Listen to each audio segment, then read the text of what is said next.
요한복음 7장 1절부터 9절의 말씀 우리 한 목소리로 읽도록 하겠습니다. 네, 오늘 요한복음 15번째 시간입니다. 예수님의 때, 우리의 때라고 하는 제목으로 말씀을 나누겠습니다. 오늘 본문 첫 절은 그 후에라고 하는 말로 이렇게 시작이 됩니다. 이 그 후에라고 했으니까 우리가 요한복음 6장의 내용들을 조금 더 살펴보아야 합니다.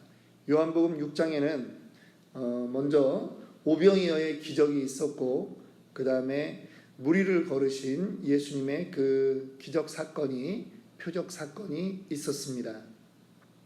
그런데 예수님이 이제 가버나움에 돌아가서 제자들과 그 오병이어의 기적에 대해서 서로 이야기를 나누는 것입니다. 그러면서 예수님께서 자신이 생명의 떡이다. 예전에 모세시대에 광야에서 하늘에서 만나가 내렸을 때 그 육적인 떡을 먹고도 사람들이 죽었지만 이제 생명의 떡인 나를 먹으면 사람들이 구원을 얻을 것이다, 살 것이다 라고 말씀을 하시는 것입니다. 그래서 생명을 얻고자 하는 자는 예수께서 하나님의 아들로 이 땅에 오신 분임을 믿으면 된다라고 말씀하십니다. 특별히 6장 51절에 나는 하늘에서 내려온 살아있는 떡이니 사람이 이 떡을 먹으면 영생하리라. 내가 줄 떡은 곧 세상의 생명을 위한 내 살이라 하시니라. 여러분, 이 말이 뭔 말인지 알아들으시겠습니까? 우리가 예수님에 대한 전혀 백그라운드가 없이 이 말을 들으면 여러분들은 이 말이 뭐를 의미하는지 여러분들은 아실 수 있겠습니까? 그런 이제 혼돈이 발생하는 겁니다. 그랬더니 사람들의 반응이 나타납니다. 60절에 6장 60절에 제자 중 여럿이 듣고 말하되 이 말씀은 어렵도다 누가 들을 수 있느냐 한데 예수께서 스스로 제자들이 이 말씀에 대하여 수군거리는 줄 아시고 이르시되 이 말이 너희에게 걸림이 되느냐.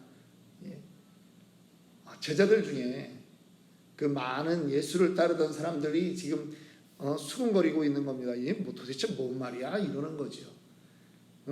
이 말씀은 어렵도다 누가 이걸 알아들을 수 있겠느냐. 제자들이 여기저기서 수근수근하는 겁니다. 이해를 못하는 거죠. 그래서 66절에 보면 많은 제자들이 예수님을 떠나갑니다. 그래서 예수님이 또 제자들에게 묻습니다. 너희도 나를 떠나려느냐? 베드로에게 물었더니 베드로가 이제 생명의 말씀이 주께 있사온데 우리가 어디로 가겠습니까? 그러면서 12명만 남았다라고 하는 기록이 나와 있습니다. 예수님의 이 설교를 듣고 많은 사람들이 떠나게 된 겁니다. 실망했습니다. 자기네들이 원하는 말을, 자기네 수준의 말을 들려주지 않았다라고 하는 것이죠. 바로 그런 일을 겪고 난 다음에 지금 유대인의 절기 초막절이 온 것입니다. 그랬더니 이 예전에 유대인들은요 6월절 그리고 초막절 그리고 77절 맥추절이라고도 하고요 오늘날에 이제 오순절이라고도 하는 그 시즌이 되면은 유대인 남자들은 특별히 예루살렘에 다 올라가서 성전에 가서 제사를 드립니다. 이것이 유대인들의 그 전통인 것입니다. 특별히 디아스포라 유대인이라고 하는 그 해외에 나가 있는 그러한 사람들 역시도 이러한 절기가 되면 그래도 1년에 한 번쯤은 성전에 올라가는 것이 그들의 율법이었고 관례였습니다. 그런데 그 절기가 돼서 이제 올라가야 될 때인데 예수님의 형제들이 찾아왔습니다. 그리고 3절 4절에 이렇게 말합니다. 그 형제들이 예수께 이르되 당신의 행하는 일을 제자들도 보게 여기를 떠나 유대로 가소서. 스스로 나타나기를 구하면서 묻혀서 일하는 사람이 없나니 이 일을 행하려 하거든 자신을 세상에 나타내소서 하니, 이 말은 무슨 말이냐면 예수님이 동정녀 마리아에게서 태어났죠. 그런데 그 육신적인 아버지 어머니인 요셉과 마리아를 통해서 그 다음에 태어난 동생들이 있다는 것입니다. 마태복음 13장에 보면 야고보, 요셉, 시몬, 유다, 그리고 여자 형제가 둘 정도 더 있었다라고 이제 보여집니다. 뭐 그 당시에 이렇게 자식을 낳을 수 있는데요. 이 자식들 눈에 예수님은 자기네랑 똑같은 그러한 형제인데 30살이 되더니만 첫째는 예수님이 집에 들어오질 않는 겁니다. 그리고 그 시꺼먼 남자들하고 돌아다니는 겁니다. 그리고 자기가 하나님의 아들이라고 자꾸 얘기하는 거예요. 자기 아버지 요셉의 아들인데 예수님이 나가서 자꾸 나는 하나님의 아들이다 라고 얘기하고요. 또 사람들 얘기 들어보니까 진짜 뭐 기적을 베풀기는 하는 겁니다. 근데 이거 미쳤다. 우리 형이 미쳤다. 그래가지고 마태복음에 보면 예수님의 이 동생들이 예수님을 집으로 데려가야 되겠다. 그래가지고 예수님이 설교 말씀 전하고 있는데 직접 찾아오기도 하는 거죠. 믿지 못하고 있는 것입니다. 그러니까 오늘 이 부분은 뭐냐면 예수님에게 말하는 겁니다. 아니 그렇게 사람들의 인정을 받고 싶으면 왜 이 갈릴리 동네에 있냐? 저 유대 예루살렘이 있는 유대 땅에 가라. 그래서 더 많은 사람들에게 네 모습을 드러내야지. 사람에게 나타나고자 하면서 이 시골 촌구석에 있으면 어떡하냐? 이 얘기를 하는 겁니다. 그러니까 못 믿겠다는 거죠. 빈정거리는 겁니다. 그랬더니 예수님이 6절에 이렇게 말씀하십니다. 예수께서 이르시되 내 때는 아직 이르지 아니하였거니와 너희 때는 늘 준비되어 있느니라. 제가 이제 오늘 살펴보고자 하는 말은 예수님의 때는 도대체 어느 때냐 하는 것입니다. 당연히 예수님의 때는 십자가에 달려 돌아가셔야 될 그때라고 하는 것이죠. 유대인의 분노가 극에 달아야 되는 것입니다. 그러니까 어느 정도 그냥 이 분노가 일어나면 안 됩니다. 왜냐하면 예수님은 십자가에 달려 죽기 위해서 이 땅에 오셨기 때문인 것입니다. 여러분, 왜 예수님이 로마의 그 압제에 있을 때 이 땅에 와야 되느냐? 그것은 예수님의 때와 연관이 되어 있다라고 하는 것입니다. 예수님은 그냥 예를 들면 뭐 어느 나라는 그 형벌로 산채로 그냥 땅에 묻어 죽이지 않습니까? 그렇게 죽으면 예수님의 이 구속사는 이루어질 수가 없는 것입니다. 피 흘려 죽으셔야 되는 것입니다. 제물이 되어야 되는 것입니다. 창세기 3장 15절에 여자의 후손으로 와야 되고 또 그것이 어떠한 모습으로 죽어야 되느냐? 그것은 구약 선지자들을 통해서 계속 예언되어 있었다라고 하는 것입니다. 뭐 시편을 보면 다리가 꺾이면 안 되고요. 또 신명기서를 보면 나무에 달려 죽어야 되는 저주 아래 죽는 그러한 모습이 되어야 한다라고 하는 것입니다. 그래서 바로 그 절묘한 타이밍이 로마의 압제 속에 죽어야 되는데 그 십자가에는 아무나 달아서 죽이는 것이 아니라는 것이죠. 바로 로마에까지 반역죄로 인정될 만한 그러한 죄를 져야 된다라고 하는 것입니다. 사람의 눈에는 그렇다라고 하는 것입니다. 그리고 예수님이 이 땅에 와서 그동안 선지자들의 그 말씀이 다 응하게 하는 그러한 역할들이 있는 것입니다. 여러분, 예수님이 정말 우리를 위해서 죽어주어야 한다면요, 그냥 30살 돼서 공생에 시작하면서 바로 죽어도 사실은 그 보혈 피의 의미는 값어치가 있을 것입니다. 그런데 예수님이 왜 제자들까지 만들어 놓고 가셨느냐? 오늘 왜 6절 마지막에는 제자들의 그 남아있는 숫자에 대한 이야기를 하고 있느냐? 이 부분도 우리는 예수님의 때라고 하는 부분에서 살펴보아야 하는 것입니다. 예수님이 이 땅에 3년 반 사역했습니다. 그리고 십자가에 달려 돌아가시는데 예수님이 지금 말하는 거는 나의 때가 있다라고 하는 것이죠. 여러분, 그 때가 언제인지 아십니까? 십자가에 달려 죽는 그때만이 아니라 예수님의 제자들의 준비된 상황까지도 예수님의 때에 속한다라고 하는 것을 우리는 생각해야 된다라고 하는 것입니다. 이 말씀을 보면서 제가 이제 예전 같으면 이 설교를 준비하면서 그냥 십자가 사건의 그때만 얘기할 텐데 아니라는 거죠. 이게 말씀이 이어지면서 되어지는 것을 보니까 요한이 깨달았다라고 하는 것이 있는 겁니다. 제자들이 다 갔을지라도 12명이 남아있고 적어도 11명은 예수가 그리스도임을 입으로 시인하는 사람들이 남아있다라고 하는 것입니다. 이게 왜 중요한지 아십니까? 예수님이 나중에 십자가에 달려 죽고 나서 부활하신 다음에 승천하면서 예수님이 제자들에게 뭐라고 말씀합니까? 마태복음 28장 19절 20절에 너희는 가서 모든 족속으로 제자를 삼아, 여기서 중요한 말이 나옵니다. 제자를 삼으라고 나오는 것이에요. 내가 그냥 죽는 거로 예수님의 사역이 끝나는 게 아니라는 것입니다. 그렇게 죽으면 예수님의 보혈피는 역사할 수 있지만 예수가 그리스도라고 증거할 사람들이 없는 거예요. 그래서 예수님이 그 제자들 적어도 미니멈 11명을 이 땅에 남겨놓고 가야 되는 겁니다. 그리고 그들에게 얘기합니다. 너희는 가서 모든 족속으로 제자를 삼아라. 그리고 아버지와 아들과 성령의 이름으로 침례를 주고 내가 너희에게 가르쳐 분부한 모든 것을 가르쳐 지키게 하라. 이 말이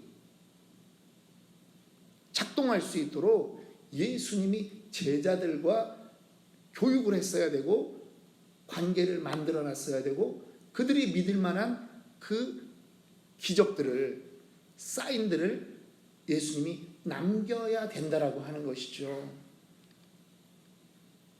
예수님이 결국 이 땅에 그냥 십자가에 달려 죽어도 되지만 예수님이 끝까지 생각했던 것은 내가 하나님의 아들이고 나를 믿는 자에게 영생이 주어진다라고 하는 것을 이 땅의 세계 만방에 전할 수 있는 방법까지 예수님이 생각해 놓고 가셨다라고 하는 것입니다. 예수님이 하나님입니다. 그러면 그 방법 중에 최고의 방법은 무슨 방법일까요? 제자 훈련인 거예요. 제자를 만들어 놓고 가야 되는 것이 예수님이 때에 해당되는 또 다른 일이라는 것입니다. 그래서 하나는 십자가에 달려서 죽어야 되는 그 때가, 성숙해야 되는 그 때가 있고, 또 하나는 그 예수님의 죽으심을 복음으로 전달할 그 사람들이 준비되어야 되는 또 다른 때가 있다라고 하는 것입니다. 이 두 가지가 절묘하게 맞아 들어가는 그때에 예수님은 죽을 수 있다라고 하는 것입니다. 그 결과가 어떻습니까? 사도행전 5장 42절에 가보면은 제자들이 성령 받은 다음에 제자들이 어떻게 했는지 보세요. 그들이 날마다 성전에 있든지 집에 있든지 예수는 그리스도라고 가르치기와 전도하기를 그치지 아니하니라. 그랬더니 하루에 3,000명씩 회개하는 역사가 일어나는 겁니다. 그랬더니 AD 70년에 로마의 디도 장군에 의해서 성전이 다 파괴됐습니다. 이제 성전에서 모일 수 없습니다. 다 끌려가고 이제는 디아스포라 유대인으로 그냥 다 흩어지게 됩니다. 그런데도 이들이 집에서 모이는 겁니다. 그동안 어떻게 했어요? 예수님한테 배운 대로 계속 훈련을 했어요. 예수님이 알려준 대로 하는 거예요. 예수님도 어떻게 했습니까? 성전에 가서도 말씀을 전했어요. 그리고 집에서도 제자들을 모아놓고 또 말씀을 전하는 거예요. 그리고 예수님이 제자들을 짝을 지어서 전도 훈련을 시키는 거예요. 아, 예수님이 그렇게 우리를 훈련시키셨구나. 그들이 성령 체험 이후에 담대함으로 나가는데요, 원칙 없이 하지 않았던 거예요. 제자 훈련대로 한 거예요. 그래서 반복합니다. 집중합니다. 그리고 실천하는 겁니다. 어떻게 반복해요? 날마다 합니다. 그치지 않았다라고 말합니다.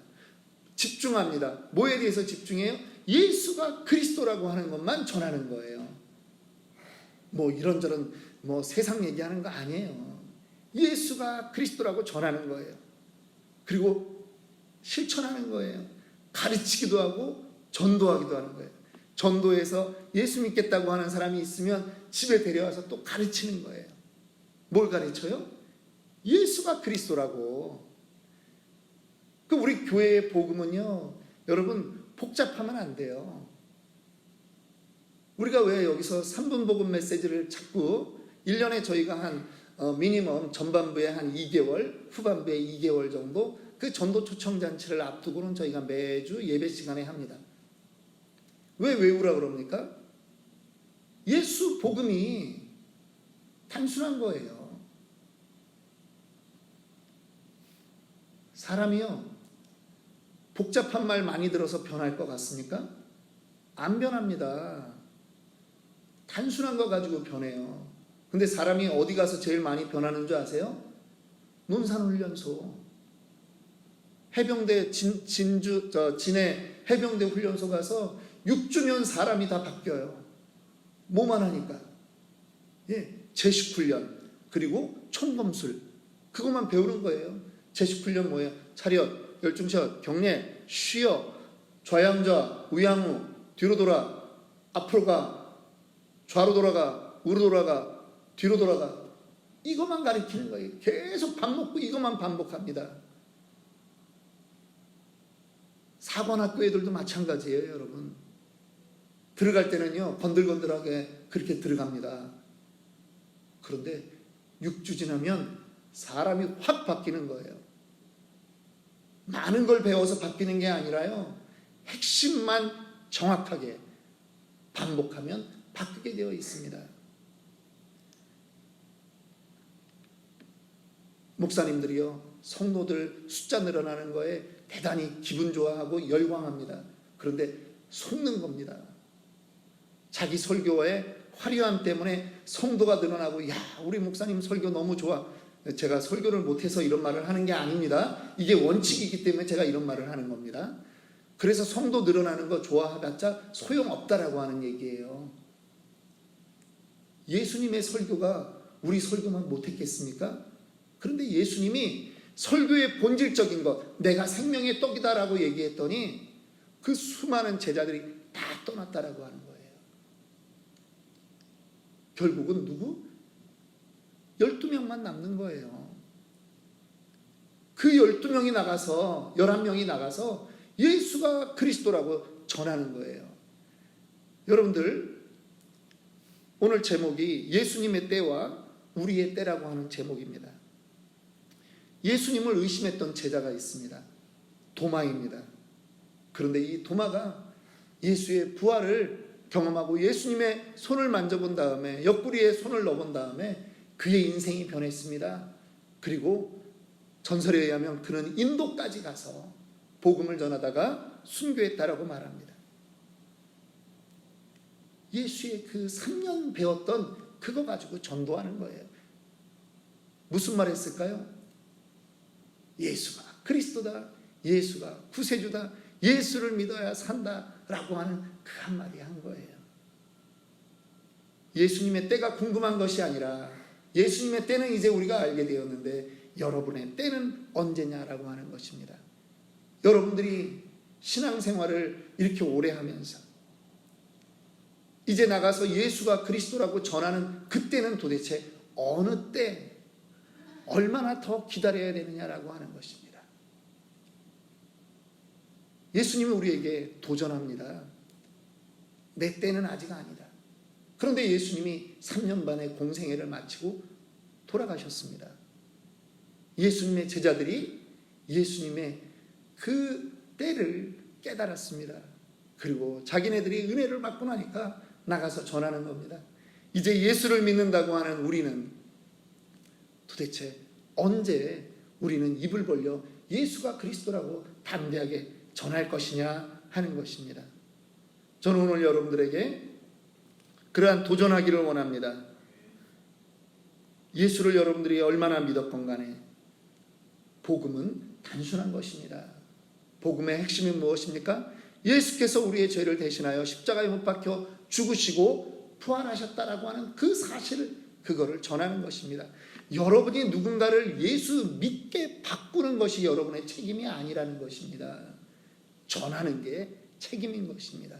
믿고 안 믿고는 성령님이 하시는 거고, 그 안에서, 그 사람 안에서 성령님이 하시는 거예요. 전하는 거는 우리의 책임이라고 하는 것입니다. 오늘 그 부담 때문에 전 세계에 나가서 전도하고 있는, 선교하고 있는 그 선교사들이 우리 주변에 있는 것입니다. 여러분, 오늘 수요일입니다. 우리 선교사들을 위해서 함께 기도하고, 또 우리 치노밸리 아름다운 교회가 전도하는 교회, 선교하는 교회, 복음 전하는 교회 그렇게 되기를 이 시간 주여 7번 부르고 우리 통성으로 기도하도록 하겠습니다.